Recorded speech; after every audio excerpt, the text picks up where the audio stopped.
Hi friends, welcome to big boss chit chat. This is Rekha Srinivas. నిన్న రాత్రి ఎపిసోడ్లో చూసాం కదా, శ్రీ సత్య ఇంకొక అమ్మాయి ఇద్దరు కలిపి సపోర్ట్ చేయడానికి వచ్చారు. ఇలా బ్యాచ్ మొత్తం అబ్బా సూపర్ లాగా ఉందండి. మంచి ధూమ్ధామ్లో ఉన్నట్టున్నారు. ఆఫ్టర్ 6 అని, అయ్యో సిగ్నేచర్ స్టెప్స్ అని, నెక్స్ట్ అవినాష్ గారి సీక్రెట్లు కూడా చెప్పేస్తున్నారు. ఇండస్ట్రీలో చాలా ఇంపార్టెంట్ క్యాండిడేట్స్ లాగా ఉన్నారండి. వీళ్ళందరూను చాలా పెద్ద బ్యాచ్ ఉన్నట్టుంది. నెక్స్ట్ శ్రీ సత్యాన్ని చూడగానే, దాని మాటలు వినగానే, దాని సీజన్లో అది ఆడిన ఆటలు, అది వేసిన కన్నింగ్ మైండ్ ప్లాన్లో ఇవన్నీ కూడా నాకైతే ఒక రీల్ గుర్తొచ్చేసింది అనుకోండి. ఆ తర్వాత ఓహో మైండ్ మెంటాలిటీస్ మ్యాచ్ అయిన వాళ్ళే ఫ్రెండ్స్ అవుతారు అంటారు కదా, అది ఇక్కడ గుర్తొచ్చింది అనమాట. మొత్తం యష్మి అవని సపోర్ట్ చేయడానికి వచ్చిన వాళ్ళు అవని అందరూ అలాగే ఉన్నారు. కానీ వీళ్ళు బాండింగ్ బాగుందండి. వాళ్ళు వచ్చిన తర్వాత ఆ సిగ్నేచర్ స్టెప్ అది వేసిన తర్వాత ఎంత ఊరమాసో తెలిసిపోయింది. ఆఫ్టర్ 6 అంట, అమ్మో ఒక రేంజ్లో ఉన్నట్టున్నారండి. ఆఫ్టర్ 6 తర్వాత వీళ్ళని పట్టుకోలేరేమో. మళ్ళీ 3 లక్షలు కలపలేదు అనుకోండి కదా నాగార్జున గారు. మరి ఎంత ఓపెన్గా చెప్పేసిన తర్వాత 3 లక్షలు కలపకపోతే చాలా బాధపడిపోతుంది యష్మి. చూద్దాము, మర్చిపోయేదేమో, మళ్ళీ కలుపుతారేమో, చూద్దాము. నెక్స్ట్ అవినాష్ని సపోర్ట్ చేయడానికి వాళ్ళ బ్రదర్ వచ్చాడు. వాళ్ళ బాండింగ్ చాలా బాగుంది.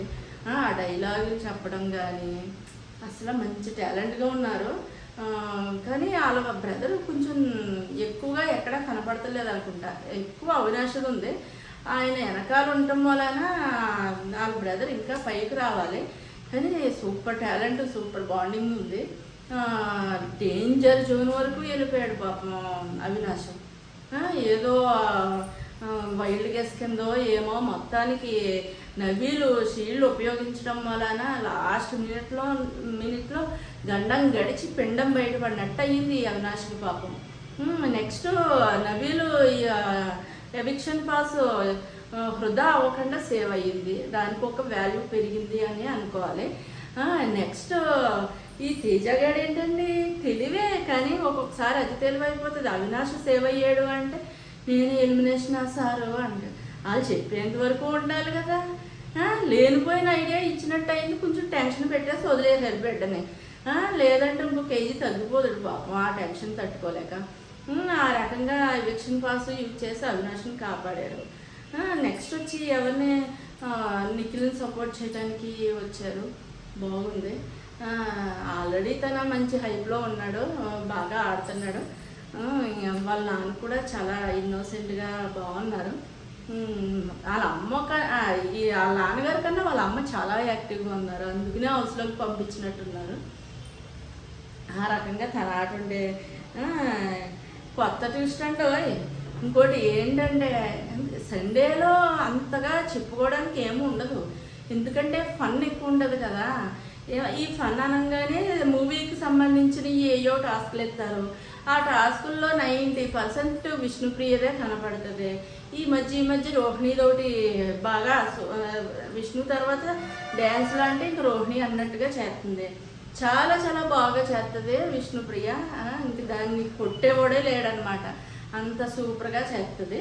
తర్వాత తనకు పోటీగా రోహిణి చేయాలనుకుంటుంది. తనది కూడా క్యూట్గా బాగుంటుంది డ్యాన్స్. ఆ రకంగా సిల్లీగా కామెడీగా సరదాగా ఆ టాస్క్ అయిపోయింది. నెక్స్ట్ నాగార్జున గారు వెళ్ళిపోయిన తర్వాత మర్చిపోయాను, ఎవిక్షన్ పాస్ యూజ్ చేసిన తర్వాత ఏంటండి సడన్గా తేజ గారు నేను ఇచ్చిన సలహాలు అంటాడు, రోహిణి నేను ఇచ్చిన సలహాలు నీకు అంటాడు. అంటే బ్యాక్గ్రౌండ్లో వీళ్ళు మాట్లాడేసుకున్నారనమాట. ఎవిక్షన్ పాస్ యూజ్ చెయ్యి అని నవీల్ని చెవులు కొరికేసారనమాట. ఏదైతేనే నవీల్ అన్నట్టు మంచిగా ఆలోచిస్తాడు ఈ అబ్బాయి. ఎప్పుడైనా సరే టాస్కుల విధంగా అవని బిగ్ బాస్ హోల్ హౌస్ ప్రకారంగా కానీ, ప్లాన్ ప్రకారంగా కానీ, చీఫ్ ప్రకారంగా కానీ ఈ అబ్బాయి నెక్స్ట్ లెవెల్ ఆలోచిస్తాడు. చాలా మెచ్యూర్గా ఆలోచిస్తాడు. అదే రకంగా ఎవిక్షన్ పాస్ యూజ్ చేయడంలో కూడా చాలా బాగా ఆలోచించాడు. ఏంటి ఈ అబ్బాయికి విన్నర్ అయ్యే ఛాన్సెస్ చాలా ఉన్నాయని వచ్చిన వాళ్ళు అందరూ అన్నారు. నెక్స్ట్ అయ్యే ఛాన్సెస్ తనకు ఉన్నాయని తనకే స్వతహాగా తెలుసు. కాబట్టి ఇప్పుడు యూజ్ చేసాము అంటే ఇంకొంచెం ఒక స్టెప్ పైకి వెళ్తాడే తప్ప తగ్గడం. ఎవరో ఒకరికి యూజ్ చేయవలసింది, అదేదో వీళ్ళకి యూజ్ చేస్తే బాగుంటుంది అనుకున్నాడు, యూజ్ చేశాడు. వెనకాల ఎంతమంది చెవులు కోరికి చెవులు నింపినా సరే తన సొంత నిర్ణయాలు తీసుకునే ఎబిలిటీ నబీల్కి ఉంది. ఆ రకంగా ఒక లెవెల్ పైకి, ఒక మెట్టు పైకి ఎక్కాడనే అనుకోవాలి నబీలు. ఆ రకంగా నబీలు త్యాగాల్లో కూడా ఫస్ట్ అండి. ఈ అబ్బాయి ముందు నుంచి చెప్పుకోవడం చూస్తున్నాం కదా, త్యాగాల్లో కూడా ఫస్ట్. అలాగే ఇది కూడా త్యాగం చేశాడు. అంతా అయిపోయాక నాగార్జున గారు వెళ్ళిపోయాక ఈరోజు నామినేషన్ ప్రక్రియ అండి. కిక్కు లేదు, కొంచెం కిక్కు పెంచండి. ఇన్ఫినిటీ అంటే ఏదో ఎక్స్పెక్ట్ చేసామో, ఆ జైలును వాడట్లేదు, ఏది సరిగా ఉండట్లేదు, టాస్కులు సరిగా ఉండట్లేదు అనుకున్నాము. కిక్ అంటే ఇక్కడ స్టార్ట్ అయ్యిందండి. ఈ సీజన్లో ఇప్పుడు వరకు ఎలిమినేషన్ అయిపోయిన వాళ్ళు మళ్ళీ తిరిగి వచ్చి హౌస్లో ఉన్న వాళ్ళని నామినేషన్ చేసేది ఉందండి.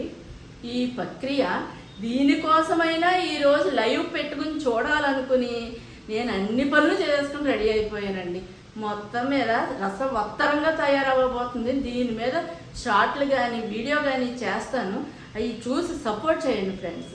నేను ఇప్పుడు ఇచ్చే రివ్యూ మీద మీ కామెంట్స్, లైక్స్ అన్నీ తెలపండి, కొంచెం షేర్ చేయండి, నెక్స్ట్ సబ్స్క్రైబ్ చేసుకోండి, నన్ను సపోర్ట్ చేయండి ఫ్రెండ్స్.